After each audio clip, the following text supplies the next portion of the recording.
अभी नीतीश जी अस्वस्थ है तो भाई संजय झा को कार्यकारी अध्यक्ष बनाया तो डिसीजन लेने के लिए स्वतंत्र है। लेकिन जहां उनको लगेगा नीतीश, तो क्या नीतीश कुमार की इस फैसले में भी सहमति है कि मनीष वर्मा की यात्रा रोक दी जाए? सहमति ले लिए होंगे जी कि भाई ऐसा ऐसा है, तो नीतीश जी अभी अस्वस्थ है तो भाई बहुत चीज फाइल आया नहीं ध्यान दिया, अच्छा ठीक है कर। जैसे घर में बुजुर्ग हो जाते हैं तो बाल बच्चा उनका जमीन लिखवा लेता है अपने नाम से कि बाबूजी साइन कर दीजिए, तो हो सकता है अभी संजय झा, लेकिन नीतीश जी को जब भी पता चलेगा कि भाई ये संजय झा के साथ है, ये मनीष वर्मा के साथ ऐसा हुआ, तो मुझे लगता है कि वो कोई ना कोई डिसीजन लेंगे। और जिस प्रकार से ललन सिंह को हटाया गया है, हो सकता है संजय झा को भी हटा दिया जाएगा, वही रास्ता अख्तियार करना पड़ सकता है। आप देख रहे हैं 4 PM और मैं हूं अभिषेक मिश्रा। देखिए, बिहार के मुख्यमंत्री नीतीश कुमार महाराष्ट्र से लौटे, महाराष्ट्र के मुख्यमंत्री के शपथ ग्रहण समारोह में शामिल हुए और महाराष्ट्र से लौटे और उसके अगले ही दिन भारतीय जनता पार्टी को जेडीयू के नेताओं ने आंखें दिखाई। जेडीयू तेवर दिखाने लगी बीजेपी को। महाराष्ट्र के मुख्यमंत्री, माफ कीजिएगा, असम के मुख्यमंत्री हेमंत बिस्व शर्मा का फैसला, असम में गोमांस पर प्रतिबंध रहेगा। जेडीयू ने आईना दिखाया। जेडीयू के राष्ट्रीय प्रवक्ता राजीव रंजन प्रसाद और केसी त्यागी ने खुलकर बीजेपी के इस फैसले की मुखालफत की या हेमंत बिस्व शर्मा के इस फैसले की मुखालफत की। हालांकि इसको लेकर भी जेडीयू में अलग अलग राय है। अशोक चौधरी कुछ और कह रहे हैं। अशोक चौधरी जो कह रहे हैं वो एक तरह से जेडीयू की राय से इतर है, राजीव रंजन और केसी त्यागी की राय से इतर राय है। हमारे साथ सीनियर जर्नलिस्ट संतोष सर हैं, इस पर समझने की कोशिश करेंगे। सर ने कहा था, बताया था कि नीतीश कुमार बहाना ढूंढना शुरू करेंगे, तो क्या नीतीश कुमार को एनडीए से अलग होने का बहाना मिल गया है? सर, महाराष्ट्र के मुख्यमंत्री के शपथ ग्रहण समारोह में शामिल होते हैं, अगले दिन आते हैं, और हेमंत बिस्व शर्मा, कहां वो असम का मामला, लेकिन जेडीयू इतनी मुखर हो जाती है, राजीव रंजन प्रसाद और केसी त्यागी मोर्चा खोल देते हैं। कैसे देख रहे हैं सर, क्या मामला है? राजनीति में कुछ भी यूं ही नहीं होता, संयोग है कि प्रयोग है? देखिए, भाजपा और जदयू के बीच शुरू से ही सहा और मात का खेल चलते रहता है। भाजपा के 2-4 फायर ब्रांड नेता हैं, उनको जब कुछ बोलना होता है तो नीतीश जी पर कटाक्ष करना होता है और नीतीश जी को कहा जाता है कि मिर्ची लगानी है, तो वो कुछ ना कुछ ऐसा बयान देते हैं कि इनको तिरछी लगता है। उसी प्रकार जेडीयू में भी कुछ नेता हैं, नीरज कुमार हुए, राजीव रंजन हुए, कैसी त्यागी हुए, कुछ नेता है जो इस तरह की बात करते हैं कि भाजपा को मिर्ची लगे जी। तो कहा जाए कि एक प्रकार से वो फ्रेंडली मैच होते रहता है दोनों के बीच में जी। और इसमें शीर्ष नेता कोई कुछ नहीं, ना भाजपा के शीर्ष नेता कुछ बोलते हैं, नहीं यहाँ नीतीश कुमार कुछ बोलते हैं। यहाँ तो नीतीश कुमार ही शीर्ष नेता हैं और संजय झा हैं बस जी। और एक प्रकार से देखा जाए तो संजय झा और नीतीश कुमार पर भी भारी पड़ रहे हैं, जिस प्रकार से उन्होंने मनीष वर्मा की यात्रा पर रोक लगा दी। आप कह रहे हैं कि नीतीश कुमार के न चाहते हुए भी मनीष वर्मा की यात्रा पर रोक लगा दी, और ये फैसला संजय झा का फैसला है, ये नीतीश कुमार का फैसला नहीं है? निश्चित तौर पर नीतीश कुमार मनीष वर्मा को पॉलिटिकल रूप में आगे कर रहे हैं जी।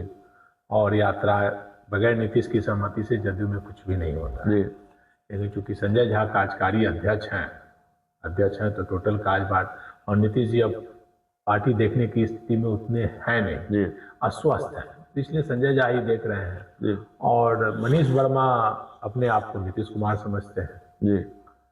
वो ये संजय झा को नागवार गुजरा और उन्होंने यात्रा पर रोक लगा दी। तो ये मनीष वर्मा की यात्रा पर रोक नहीं है जी। ये नीतीश कुमार की यात्रा पर एक प्रकार से रोक है। नीतीश को चैलेंज किया है संजय झा ने, आप ये कह रहे हैं? निश्चित तौर पर आप जान लीजिए, जनता दल में जी जो नीतीश जी चाहते हैं वही होता है, और जो अध्यक्ष बनने के बाद कोई भी हो, अगर थोड़ा सा भी अपनी मनमानी करता है तो थोड़ी देर के लिए तो नीतीश बैकफुट पर आते हैं, उनकी बात ना, लेकिन समय आते ही तख्ता पलट देते हैं अध्यक्ष का। आप किसी भी अध्यक्ष का ले लीजिए, जॉर्ज फर्नांडिस का ले लीजिए, शरद यादव का ले लीजिए, ललन सिंह, आरसीपी का ले लीजिए, ललन सिंह का ले लीजिए। जॉर्ज फर्नांडिस इस प्रकार से हुए कि भाई उनको कोई एयरपोर्ट पर एक रिसीव करने वाला नहीं हुआ। शरद यादव की स्थिति ये हुई कि उनके अंतिम संस्कार तक में जेडीयू से कोई नहीं गया। आरसीपी की स्थिति आप देख ही रहे हैं, कहाँ न घर के रहे न घाट के रहे कहीं। ललन सिंह उसमें थोड़े अलग हुए, उनकी भी स्थिति वही हो गई थी, लेकिन मंत्रिमंडल केंद्र में सरकार बन गई और मंत्री उन पद उनको मिल गया। लेकिन बड़ा मंत्रालय नहीं मिला है, और ये शायद नीतीश कुमार ही नहीं चाहते थे कि बड़ा मंत्रालय मिले। मंत्रालय तो मिल गया, लेकिन जनता दल में जो कद था वो कद अब उनका नहीं रहा। उसके बाद अब संजय झा का कद बढ़ा हुआ है, तो संजय झा का ये मनीष वर्मा का निर्णय ये इनके लिए आत्मघाती कदम होगा, मुझे लगता है कि।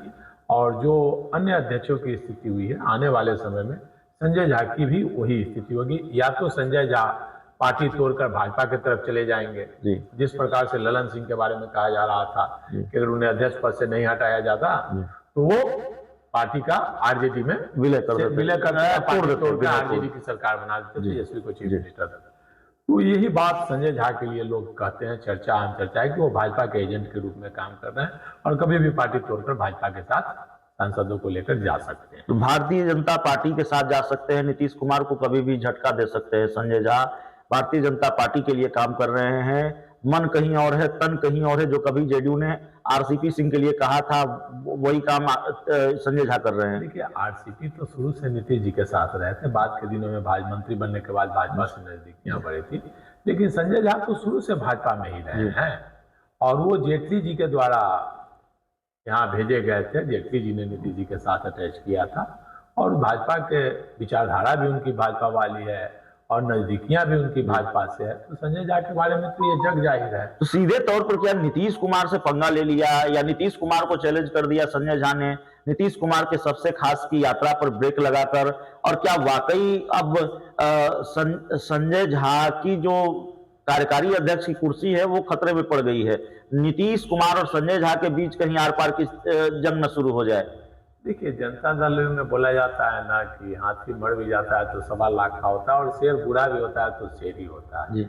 तो नीतीश कुमार जी भले अस्वस्थ हैं, भले लोग उन पर अभी डिक्टेटरशिप चला रहे हैं, नवरत्न उनके सरकार चला रहे हैं, नौकरशाह हावी हो गए हैं, लेकिन नीतीश जी जब वो स्वस्थ रहेंगे और जब वो जो चाहेंगे पार्टी में अभी भी वही होगा। लेकिन अब जो आप बता रहे हैं उसका लबोलुआब यह है कि अभी जो संजय झा चाह रहे हैं वो हो रहा है वो नीतीश जी की सहमति से क्योंकि अभी नीतीश जी अस्वस्थ है तो भाई संजय झा को कार्यकारी अध्यक्ष बनाया तो डिसीजन लेने के लिए स्वतंत्र है, लेकिन जहां उनको लगेगा नीतीश, तो क्या नीतीश कुमार की इस फैसले में भी सहमति है कि मनीष वर्मा की यात्रा रोक दी जाए?